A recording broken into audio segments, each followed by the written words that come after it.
नमस्कार, स्वागत है आप सभी का दूरदर्शन के विशेष कार्यक्रम प्रबोध में। प्रबोध एक ऐसा मंच है जहां सूचना, सोच और समाधान के साथ हम विशिष्ट व्यक्तियों से किसी न किसी नए विषय पर चर्चा करते हैं। आज हमारे इस कार्यक्रम में हमारे साथ ऐसे व्यक्तित्व है जिन्होंने प्रशासन, अध्यात्म और समाज तीनों क्षेत्रों को जोड़ा है।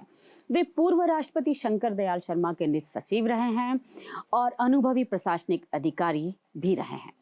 वर्तमान में वे गीता के ज्ञान के साथ छात्रों को जीवन प्रबंधन का मार्गदर्शन दे रहे हैं और प्रतियोगी परीक्षाओं में छात्र कैसे सफलता हासिल की जाते हैं उसके लिए भी मार्गदर्शन दे रहे हैं। तो नमस्कार डॉक्टर विजय अग्रवाल जी, आपका हमारे कार्यक्रम में बहुत बहुत स्वागत। नमस्कार सुषमा जी, धन्यवाद। इसके पहले भी हमने आपसे बातचीत की है, लेकिन आज जो मैं आपसे बात करना चाह रही हूँ हमारे इस कार्यक्रम के जरिए, क्योंकि अभी परीक्षा चल रही है, वो भी एक समय है। दूसरा, जितने भी स्टूडेंट्स हैं वो यूपीएससी की एग्ज़ाम आ रही है और कॉम्पिटिटिव एग्जाम्स आ रही है, उसकी भी तैयारी में लगे हुए हैं। तो आपका एक अच्छा खासा अनुभव रहा है, आप उन लोगों के लिए भी कंटेंट तैयार करते हैं जो इसकी तैयारी कर रहे हैं कॉम्पिटिटिव एग्जाम्स की। लेकिन हम शुरुआत करेंगे आपके, जो आप पूर्व में आप शंकर दयाल शर्मा जी के निज सचिव रहे हैं, तो उस दौर की बात से हम शुरुआत करेंगे कि उस दौर में जब आपने प्रशासनिक सेवा में रहे, आप उनके निज सचिव भी रहे शंकर दयाल शर्मा जी के, तो उस दौर में आपने क्या ऐसा सीखा, उस बारे में जानना चाहिए कि जो आज भी हमारे जो भविष्य के जो छात्र हैं उनको भी सीख मिले। नहीं, मुझे लगता है कि ये बहुत अच्छा आपका क्वेश्चन है सुषमा जी, इसलिए क्योंकि जनरली जब हम लोग सीखने की बात करते हैं तो हमें ऐसा लगता है कि जैसे जो कुछ भी सीखा जा सकता है शायद किताबों से ही सीखा जा सकता है।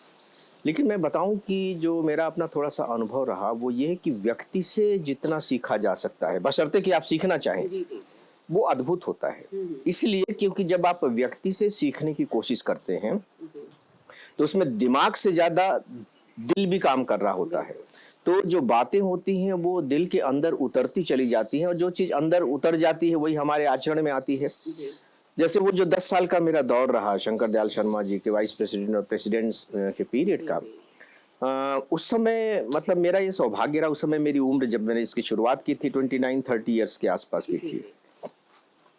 मतलब दुनिया के अलग अलग क्षेत्रों के, चाहे वो फिल्म इंडस्ट्री के हों, पॉलिटिक्स के तो होते ही थे, चाहे वो फिर स्पोर्ट्स के हों, सोशल सेक्टर के हों, चाहे वो राइटर्स हों, चाहे वो साइंटिस्ट हों, उनसे मुझे मिलने का मौका मिला। उदाहरण के तौर पर नेल्सन मंडेला जिसे मैं मिला, मैंने उनका इंटरव्यू लिया। बहुत कम लोगों को मौका मिलता है वैसे हूबहू बात करने का। ठीक है, आप निज सचिव रहे, लेकिन एक प्रोटोकॉल होता है, उसके से अलग अगर आप बात कर रहे हैं, ये एक बहुत बड़ी बात। हाँ, क्योंकि मेरा थोड़ा सा इंटरेस्ट भी था। और सर, जब आपका प्रशासनिक अनुभव रहा तो उसमें नैतिक और नीति दोनों के बीच कैसे संतुलन बनाए रखा? देखिए होता क्या है सुषमा जी कि आजकल जब नीति और नैतिकता एक बहुत बड़ा आज के सिनेरियो में एक बहुत बड़ा प्रश्न चिन्ह है कि कैसे इसमें संतुलन बनाया जाए, और एक प्रशासनिक अधिकारी के रूप में तो शायद मेरे ख्याल से बहुत ही मुश्किल होता हो। हाँ, देखिए जो प्रशासन का जो दायित्व है वही अपने आप में बहुत मुश्किल का दायित्व है। क्योंकि कभी कभी मुझे लगता है कि शायद ये थैंकलेस दायित्व है, क्योंकि आपके पास प्रॉब्लम्स आती हैं, ऐसी प्रॉब्लम्स होती हैं जिनका सलूशन नहीं हो सकता है, लेकिन जो प्रॉब्लम लेकर के आया है उसको सलूशन चाहिए, सलूशन हो नहीं सकता है तो वो तो आपसे नाराज हो जाएगा, तो आपके संबंध बनते कम है और सच पूछे तो बिगड़ते ज्यादा, अगर मैं संबंधों की बात करूं।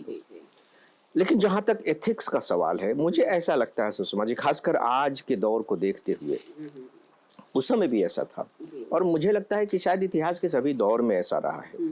जैसे कि मान लीजिए कि आपका बॉस, चाहे पॉलिटिकल बॉस हो या एग्जीक्यूटिव बॉस हो, वो आपसे कह रहा है कि भाई ये होना चाहिए, आपको लगता है कि बहुत मुश्किल है, ये नहीं हो सकता, तो आप में इतनी एबिलिटी होनी चाहिए कि आप रास्ता बता सकें कि देखिए अगर ये नहीं हो सकता है तो इस वजह से नहीं हो सकता, लेकिन इसकी जगह पर हम ये कर सकते हैं, या जैसा आप चाह रहे हैं वैसा तो नहीं हो सकता है, लेकिन यदि थोड़ा इसको इस तरीके से मोल्ड कर दिया जाए तो ये हो जाएगा, और इसको हाँ, और इसे वो एक्सेप्ट करते हैं। और मैं समझता हूँ कि यही एडमिनिस्ट्रेटर की एक बहुत बड़ी क्वालिटी है जो उसे दूसरे एडमिनिस्ट्रेटर से अलग करती है। अब सर, मैं आपसे जानना चाहूंगी कि जैसे आप जो युवा छात्र हैं, जो लोग यूपीएससी की तैयारी कर रहे हैं या कोई अदर कॉम्पिटिटिव एग्जाम्स की, उनके लिए भी आप काम करते हैं, उनको भी आप शिक्षा देते हैं, तो उनके लिए आप इस सिनेरियो में किस तरीके का मूल सूत्र देना चाहेंगे कि उनको सक्सेस मिले और आप जो जिस ऐप के माध्यम से आप उन्हें एक शिक्षा दे रहे हैं, उस बारे में भी आप बताइए कि ये विचार भी आपके दिमाग में कैसे आया? मैंने जिस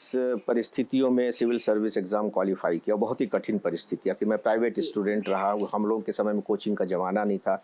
मैं बहुत छोटी जगह से हूँ, छत्तीसगढ़ के अंबिकापुर शहर से। हम लोग कुछ भी नहीं जानते थे, लेकिन चलिए किसी तरह से क्वालिफाई हो गया। बाद में मैंने ये महसूस किया कि मेरे जैसे बहुत से लोग हैं हिंदुस्तान में, ज़्यादातर लोग उसी पृष्ठभूमि के हैं जिस पृष्ठभूमि से मैं निकल करके आया हूँ। तो मेरे दिमाग में ये बात बार बार आती थी कि कुछ तो ऐसा किया जाना चाहिए कि उनका रास्ता आसान हो सके। तो मैं जब सर्विस में था तब भी मैं स्टूडेंट्स को पर्सनली गाइड करता था कि how to prepare for civil service examination. मैंने शुरू किया तो शुरू में कुछ क्लासेस भी लेनी शुरू की। अब हम लोगों का जो है AFE IES के नाम से मैंने एक ऑर्गेनाइजेशन बना करके और बाकायदे उसके माध्यम से स्टूडेंट को गाइड करना शुरू किया है। मेरे डेली लेक्चर्स जाते हैं AFE IES में करंट अफेयर्स पर, और साथ ही साथ हमारा ऑनलाइन पोर्टल्स भी है जो कंप्लीट प्रिपरेशन कराता है IES की। ये तो वो है कि अगर स्टूडेंट कोई कंप्लीट गाइडेंस चाहता है तो उसके लिए बाकायदे ऑनलाइन कोर्स है, वो उसको कर सकता है, और हमने बहुत सस्ता रखा है और उसके पूरे लेक्चर्स मैंने रिकॉर्ड किए। तो मैं यहाँ 2-3 बातें स्टूडेंट्स से कहना चाहूँगा। पहली बात तो ये है कि अगर आपको लगता है कुछ दिनों की तैयारी करने के बाद, सच पूछे तो एहसास हो जाता है 6 महीने 1 साल के बाद कि हम कर पाएंगे कि नहीं कर पाएंगे। अगर आपको लगता है कि नहीं, ये हमारे बस की बात नहीं है, तो आप पूरी विनम्रता पूर्वक आप अलग हो जाइए, क्योंकि इसके लिए बहुत ही डिफरेंट समय अपना बर्बाद ना हाँ बिल्कुल, क्योंकि आपके पास आपको लगेगा कि अरे 35 ईयर्स या 32 ईयर्स का एज है और 6 अटेम्प्ट्स हैं, फलाने अटेम्प्ट्स हम तो बचे हुए हैं। तो भाई अटेम्प्ट्स बचे हुए तो क्या होगा, लेकिन अटेम्प्ट्स से क्वालिफाई नहीं कर पाएंगे आप, एबिलिटी से कर पाएंगे। दूसरी बात जो बहुत इंपॉर्टेंट है कि अगर आपको सिविल सर्विस क्वालिफाई करना है तो आपके पास लॉजिकल माइंड होना बहुत जरूरी है। एनालिटिकल माइंड आप कह लीजिए। आप सोचेंगे कि किताब पढ़ पढ़ करके रट करके आप क्वालिफाई कर जाएंगे, तो न तो प्रीलिम्स में इस तरह के क्वेश्चंस पूछे जाते हैं कि आपका रटा हुआ काम आ सके, और न मेंस में इस तरह के क्वेश्चंस पूछे जाते हैं कि आप रट करके उनके उत्तर दे सके। आप क्वेश्चंस सिलेबस से ही होते हैं, लेकिन वो ट्विस्टिंग उनकी इस तरीके से होती है, बनाए इस तरीके से जाते हैं कि उसमें जब तक आपकी अंडरस्टैंडिंग नहीं है उस टॉपिक के बारे में, और अच्छी अंडरस्टैंडिंग नहीं है, तब तक आप उनके आंसर नहीं दे सकेंगे। इसका मतलब ये हुआ कि जो आपके पढ़ने का जो तरीका है वो इस तरीके का होना चाहिए कि आप लॉजिकली उसे समझ सकें। और अनफॉर्चुनेट पार्ट ये है सुषमा जी कि जो हमारी प्राइमरी और मिडिल लेवल की ही जो एजुकेशन है वो हमारे अंदर लॉजिकल माइंड डेवलप नहीं करती है। जो एग्जामिनेशन का हमारा पैटर्न है वो भी यही है कि रट लो, नंबर मिल जाएंगे, और नंबर ही नहीं मिल जाएंगे बल्कि बहुत अच्छे नंबर मिल जाएंगे, और ये यूपीएससी के लिए एक तरह से पॉइजन है। इसे हमारे स्टूडेंट्स को समझना होगा। हाँ, मतलब हमारे यहाँ जो शिक्षा दी जा रही है, जो एक हम कहेंगे कि सेकेंडरी लेवल पे और हायर सेकेंडरी लेवल पे, उसमें लॉजिकल रीजनिंग और इस तरीके की अगर शिक्षा देते रहे तो शायद ये वाली एग्जाम्स बहुत से बच्चे किया, और दूसरी भी एग्जाम्स यूपीएससी नहीं, बिल्कुल दूसरी एग्जाम्स भी आराम से क्लियर कर सकते हैं, मतलब मेहनत करके। बिल्कुल बिल्कुल बिल्कुल मेहनत तो लगेगी, लेकिन जितना बड़ा सिलेबस है उसको देखते हुए अगर आप सोचें कि बिना मेहनत के हो जाएगी, बिना मेहनत के तो नहीं मिल सकता। तो सर यहाँ हम एक छोटा सा ब्रेक लेते हैं, और इस ब्रेक के बाद हम आपसे जानेंगे कि जो आज के बच्चे जो परीक्षा की तैयारी कर रहे हैं और अभी 10th और 12th के एग्जाम्स भी चल रहे हैं, जी हाँ, तो उन लोगों के लिए हम जानेंगे कि क्या आप उन्हें सीख देंगे, किस तरीके से वो आगे बढ़े। तो यहाँ एक छोटा सा ब्रेक लेते हैं। I welcome you all to the most precious and happening place, Maua. Give a huge round of applause for everyone who has joined us today. इस खूबसूरत नज़ारों की इन खूबसूरत लोगों को देखते हुए आज की सुबह की शुरुआत करते हैं कुछ इस तरह कि इच्छाओं के बादल में रखकर, इच्छाओं को बगल में रखकर कोई मधुर गीत गुनगुना लो। इस महुआ की खूबसूरती को आंखों में बसा लो, इस महुआ की खूबसूरती को आंखों में बसा लो। We welcome the most premium institute of Bhopal, LNCT.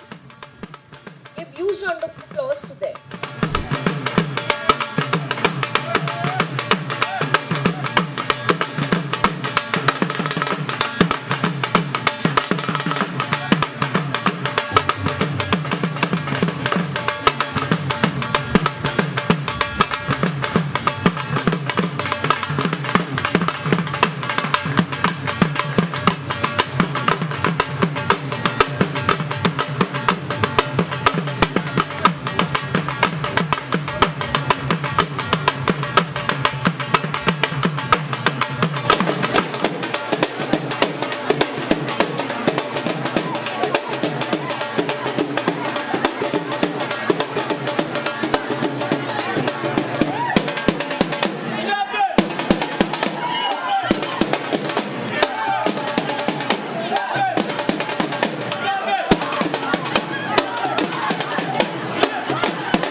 तो सर ब्रेक के बाद आपका फिर से स्वागत है। हाँ, थैंक यू सुषमा जी। हमने बात करी कि किस तरीके से यूपीएससी की एग्जाम में लोगों को तैयारी करनी चाहिए और किस तरीके से आगे बढ़ना चाहिए, ये तो है ही बात। लेकिन अब मैं बात जानना चाहूंगी कि अब जो स्कूल के एग्जाम चल रहे 10th और 12th के, तो इसमें जो बच्चे हैं उनको किस तरीके से काम करना चाहिए, किस तरीके से पढ़ाई करनी चाहिए, क्योंकि तकनीक तो आ चुकी है और लोग मोबाइल पर ज़्यादा ध्यान देते हैं और सोशल मीडिया भी है।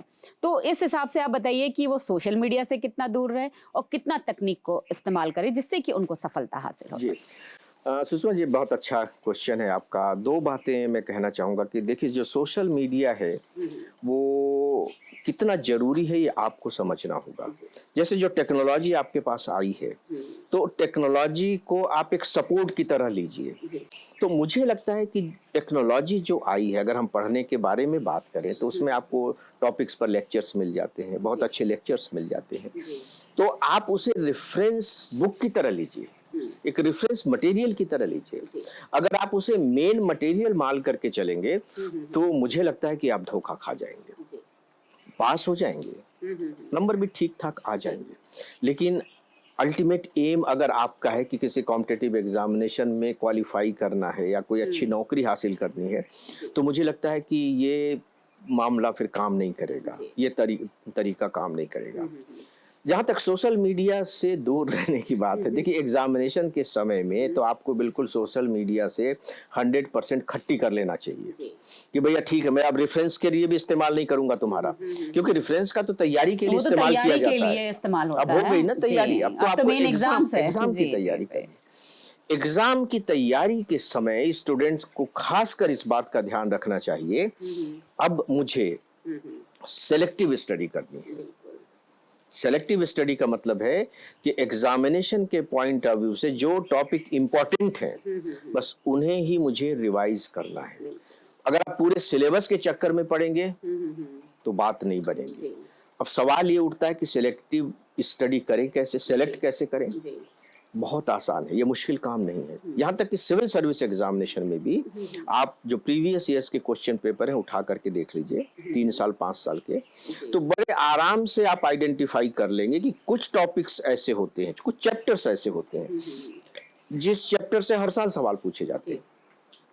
सवाल क्या पूछे जा रहे हैं वो बदल जाएगा, क्वेश्चंस रिपीट नहीं होंगे लेकिन टॉपिक रिपीट होते हैं। टॉपिक रिपीट होगा और मटेरियल भी वही होगा, उसको आपको अच्छे से पढ़ना है। तो आप उन टॉपिक्स को पकड़िए और उन टॉपिक्स को अच्छे से रिवाइज कीजिए, और जो तैयारी नहीं हो पाई है उसे भूल जाइए, क्योंकि अब कर भी नहीं पाएंगे। आप बेकार के तनाव मोल लेंगे, टेंशन बढ़ेगा, उससे कुछ ना कुछ नुकसान ही होगा। तो सेलेक्टिव स्टडी कीजिए, सोशल मीडिया को बिल्कुल छोड़ दीजिए, कुछ समय के लिए बिल्कुल भूल जाइए और अपने दिमाग को रिलैक्स करके एग्जाम दीजिए। मुझे लगता है कि जो रिजल्ट होगा वो उससे तो बेहतर ही आएगा जो अभी आप कर रहे होंगे। जी, बिल्कुल। अब जैसे हम सोशल मीडिया की बात कर रहे हैं और आपने कहा कि एग्जाम के टाइम सोशल मीडिया से दूरी बना ही लेनी चाहिए। इसके अलावा एक और, अब जैसे हम देख रहे हैं एआई, अब जब से एआई आया, आर्टिफिशियल इंटेलिजेंस आया है, उसके जरिए लोग आजकल पढ़ाई में भी शॉर्टकट्स अपनाने लगे, या अगर वो लिखने की बात करें कि आजकल लोग लिखते कम हैं क्योंकि वो कंटेंट देखते ज़्यादा है। चैट जीपीटी आ गया है, उसमें लोग एक टॉपिक डालते हैं, पूरी डिटेल आ जाती है, लोग उसी को देखकर पढ़ते हैं, लेकिन अपनी जो स्टडीज़ है, जो उन्हें करना चाहिए वो नहीं करते। इसको आप कितना सही मानते हैं कि एआई आ गया है तो ये विद्यार्थियों के लिए कितना कारगर रहेगा, और मतलब उसके दोनों ही बातें हैं, मतलब पक्ष और विपक्ष दोनों ही है, तो क्या कहेंगे आप? देखिए, एआई को लेकर के तो बहुत सारी स्टडीज भी आ रही हैं। हमारे अभी एआई पर सबमिट हुआ, अभी वर्ल्ड सबमिट हुआ इंडिया में, लोगों ने अपनी अपनी चिंताएं व्यक्त की। ये बहुत ही खतरनाक चीज है। देखिए, मुझे लगता है कि ये फायर की तरह है, आग की तरह है। जैसे ठंड के दिनों में हम आग तापते हैं ठंड दूर करने के लिए, तो उसमें डिस्टेंस मायने रखती है। अगर आप उसके बिल्कुल एकदम नजदीक जा करके बैठ जाएंगे तो आपको जला देगी, आपकी चमड़ी काली हो जाएगी, टच कर देंगे तो आप जल जाएंगे। लेकिन अगर आपने एक डिस्टेंस बना करके रखा है, कंफर्टेबल डिस्टेंस, तो वही आपको एनर्जी देगी, आपको ऊर्जा देगी, आपकी ठंडक को दूर करेगी। हमें एआई को इसी रूप में लेना चाहिए, नंबर 1। नंबर 2, जिस तरीके से वैसाखी किसी भी आदमी के पैर का पर्याय नहीं बन सकता, विकल्प नहीं बन सकता कि मेरे पास वैसाखी है ना, मेरे पैर खराब हुए तो क्या हुआ, नॉट एट ऑल। एआई जो है वो बैसाखी की तरह है। वो जब हमें कंटेंट प्रोवाइड कर देता है बना बनाया, इसका मतलब है कि हम उसका वैसाखी की तरह इस्तेमाल कर रहे हैं, अपने दिमाग का इस्तेमाल नहीं कर रहे हैं। और ये डार्विन की थ्योरी है। स्टूडेंट्स को समझना होगा कि जिस चीज का आप इस्तेमाल नहीं करेंगे वह चीज नष्ट हो जाएगी। ठीक है, आप एग्जामिनेशन क्वालिफाई कर लेंगे, आपने आसान रास्ता चुन लिया है, लेकिन जिंदगी तो बाकी है। उस समय आप क्या करेंगे? क्योंकि आपने इसको कमजोर कर लिया है एआई के इस्तेमाल से। चैट जीपीटी की आपने बात कही, सुषमा जी, चैट जीपीटी मैंने यूज किया है केवल प्रैक्टिकल तौर पर कि देखें ये कितना सच है। मुझे इतना धोखेबाज निकला ये। मैंने चैट जीपीटी से अभी पूछा था कि भाई जो पैक्स सिलिका अलायंस कंट्रीज के जो मेंबर्स हैं उनके बारे में मुझे बताओ। उसने जो नाम मुझे दिए मेरा सिर चकरा गया। मैं कहा ये क्या बता रहे हो तुम? मैंने कहा कि ये नहीं है मेंबर, आप मुझे सही सही दीजिए। फिर से वही दे दिया उसने। ये कहने का मतलब है सर, कहते हैं ना जैसे नकल भी करते हैं तो अक्ल का इस्तेमाल करना चाहिए, वैसे ही अगर हम चैट जीपीटी का इस्तेमाल कर रहे हैं तो उसमें भी हमें ये देखना चाहिए कि उसमें कंटेंट क्या सही आ रहा है और क्या ये आपको वेरीफाई करना बहुत जरूरी। हाँ, आपके लिए वो सरल तो है और आपको हो सकता है आपको उससे एक पॉइंट मिल जाए, उस पॉइंट को आप अलग तरीके से आप उसकी रिसर्च करिए और उस पर वो काम करिए, उस वक्त वो काम आएगा। वो रेफरेंस के रूप में आप उसको उस तरीके से ना इस्तेमाल करें कि हमने जो उसने दिया परोसा हम उसी को ही अपना लेकिन यार मुश्किल तो ये है ना सुषमा जी, आप वेरीफाई कैसे करेंगे? जैसे पैक्स सिलिका अलायंस, इसके बारे में तो मुझे मालूम था। किसी ने मेरे बात पर डाउट किया तो मैं उसको क्लियर करना, मुझे मालूम था कि क्या है वो, तो मैंने तो तुरंत पकड़ लिया कि फालतू की चीज दे रहा है। लेकिन जिसको मालूम ही नहीं होगा, अब ये तो सर जो इस्तेमाल कर रहा है उसे ध्यान देना चाहिए। सबसे बड़ी बात है, जैसे हम गूगल की भी बात की, गूगल भी हमें सब चीजें देता है, लेकिन आजकल अगर हमने देखा होगा कि गूगल मैप के थ्रू अगर आप कोई रास्ता अपनाते वो भी 4 रास्ते देता है, लेकिन ये आपको सोचना है कि आपको कौन सा रास्ता अपनाना है। तो सर अब मेरा एक सवाल आपसे ये है कि जैसे हम छात्रों की ही बात कर रहे हैं और अभी आपने तकनीक के इस्तेमाल को कहा है कि तकनीक को में भी अपने दिमाग का इस्तेमाल करना चाहिए, लेकिन अब आप ये बताइए कि जो बच्चे परीक्षा की तैयारी कर रहे हैं उनके लिए आप 3 जो है मूल मंत्र क्या बता सकते हैं, ये बताइए। देखिए, बिल्कुल आप परीक्षा की तैयारी कर रहे हैं, परीक्षा बिल्कुल आने वाली है, तो अपनी हेल्थ का ध्यान रखें, क्योंकि इस समय लोग हेल्थ को बहुत इग्नोर करते हैं। तो बाकायदे अपने हेल्थ का ध्यान रखें, नींद पूरी लें, डाइट पूरी लें, वहाँ कोई समझौता न करें। यदि आपको बहुत ज़्यादा घबराहट हो रही होती है सामान्य तौर पर, जैसे एग्जामिनेशन हॉल में घुस रहे हैं तो घबराहट होगी, पेपर बंटने वाला है तो घबराहट होने लगती है, नर्वस हो जाते हैं। तो अपने पॉकेट में चॉकलेट वाकलेट टाइप का कुछ मीठा रख लें, और जैसे ही आपको घबराहट सी लगे मीठा खा लेंगे, मतलब बॉडी को थोड़ा सा ग्लूकोज प्रोवाइड कर देंगे, तो बॉडी को थोड़ी सी एनर्जी मिल जाती है और आपकी घबराहट कम हो जाएगी। और डेफिनेटली अब वो समय आ गया है जबकि आपको अपना पूरा समय फोकस्ड तरीके से केवल एग्जामिनेशन को देना चाहिए। फिलहाल अपना दिमाग चारों तरफ से बंद कर दें, एग्जामिनेशन पर फोकस करें, और अपना जो टाइम भी है वो पूरी तरह से एग्जामिनेशन पर ही लगाएं, तो फोकस्ड हो जाएं, क्योंकि फोकस्ड हो जाने से जो हमारा ब्रेन पावर है वो बहुत ज़्यादा बढ़ जाता है। और अब मैं जानना चाहूँगी कि आपने किताबें भी बहुत लिखी है, अलग अलग, हनुमान जी पे लिखी है, गीता के ज्ञान पे लिखी है, बहुत सारी तो मुझे याद भी नहीं है, लेकिन पता है कि आपने बहुत अच्छी अच्छी बुक्स लिखी है। लेकिन सर मैं ये भी जानना चाहूँगी कि जैसे आप बच्चों के एग्ज़ाम की तैयारी के लिए आप सब लोगों को ज्ञान देते हैं और कैसे पढ़ना चाहिए, कैसे सफल होना चाहिए, तो क्या आप ऐसी भी कोई किताब लाएंगे कि जिसमें कि जो बच्चे उसको पढ़े कि परीक्षा की तैयारी आप कैसे करें, किस तरीके से फोकस्ड रहे, किन चीज़ों पर ध्यान देना चाहिए? क्या आप इस बारे में भी सोचेंगे कि अगली जो किताब आए वो बच्चों के लिए आप इस तरीके की कुछ निकालें? सुषमा जी, इसके बारे में बताना चाहूँगा कि जो आईएएस की प्रिपरेशन करने वाले हैं उनके बारे में तो मेरी किताब पहले से है। जैसे आप आईएएस कैसे बनेंगे, तो पूरी प्रिपरेशन के बारे में ही है। आईएएस के एग्जामिनेशन में जो फर्स्ट स्टेज का जो एग्ज़ाम होता है, प्री जिसको हम कहते हैं, प्रीलिम्स एग्जामिनेशन, उसके बारे में भी मेरी एक्सक्लूसिव किताब है। जहाँ तक जनरल स्टूडेंट्स के लिए, तो पढ़ो तो ऐसे पढ़ो एक किताब है जिसमें मैंने इसके बारे में थोड़ी सी चर्चा की है। फिलहाल एग्जामिनेशन के बारे में अलग से कोई किताब लिखने की योजना तो मेरे दिमाग में नहीं है। अब आपने कहा है तो मैं इस पर विचार करूंगा, क्योंकि हो सकता है कि आपके दिमाग में बात इसलिए आई हो कि स्टूडेंट्स की ज़रूरत आपने महसूस की हो। लेकिन मैं एक बात यहाँ आपके माध्यम से स्टूडेंट तक जरूर पहुँचाना चाहूँगा, और वो ये कि मेरी एक किताब आई है, स्टूडेंट और गीता का ज्ञान। तो गीता में स्टूडेंट्स के लिए जो बातें निकल करके आई हैं वो बहुत ही अद्भुत है। जी जी आपका कम्युनिकेशन स्किल कैसा हो, आपके पढ़ने का तरीका कैसे होना चाहिए, आप डिसिप्लिन कैसे मेंटेन करेंगे, आप अपना विजन कैसे तैयार करेंगे, एनालिटिकल पावर डेवलप कैसे करेंगे, आंसर कैसे लिखेंगे, ये सब के सब गीता में अवेलेबल हैं। जी और उनकी मैंने बहुत ही प्रैक्टिकल तरीके से व्याख्या की है, बहुत अच्छे से एक्सप्लेन किया और स्टूडेंट को बहुत मजा आएगा। जी जी तो मैं स्टूडेंट को रिकमेंड करना चाहूँगा कि पतली सी किताब है, ज़्यादा मोटी किताब नहीं, 125 पेज की किताब है, लेकिन स्टूडेंट को बहुत मज़ा आएगा। तो अगर वो ये किताब पढ़ेंगे तो शायद जो आप कह रही हैं उसकी ज़रूरत काफ़ी कुछ ये किताब पूरा कर देगी। बिल्कुल सर। तो आपसे बहुत अच्छी चर्चा रही सर कि आपने कैसे बच्चों को पढ़ाई करनी चाहिए, कैसे एग्ज़ाम की तैयारी करनी चाहिए, चाहे वो देश की प्रतिष्ठित एग्ज़ाम यूपीएससी हो, चाहे वो 10वीं की परीक्षा हो। परीक्षा तो परीक्षा है, बिल्कुल बिल्कुल। उसमें आपको मन लगा के और फोकस होके पढ़ाई करनी चाहिए। तो सर आपका बहुत बहुत धन्यवाद, आप हमारे इस कार्यक्रम में आए और हमारे छात्रों के लिए आपने एक सफलता का मूल मंत्र बताया। बहुत बहुत धन्यवाद। नमस्कार। नमस्कार।